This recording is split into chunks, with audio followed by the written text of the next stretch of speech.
สาธุเด้อคลิปนี้ได้ขึ้นอยู่หน้าโทรศัพท์ของผู้ใด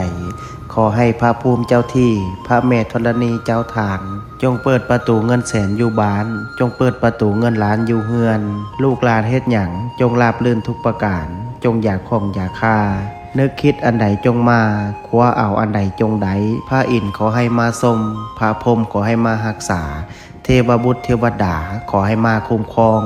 ขอให้สุขกับมั่งขอให้หั่งกับมีขอให้เป็นเศรษฐีหน้าใหม่ขอให้รวยทันใจทุกประการดวงเปิดชีวิตเปิดงานเปิดค้าขายเปิดเงินแสนเงินล้านจงไหลเข้ามา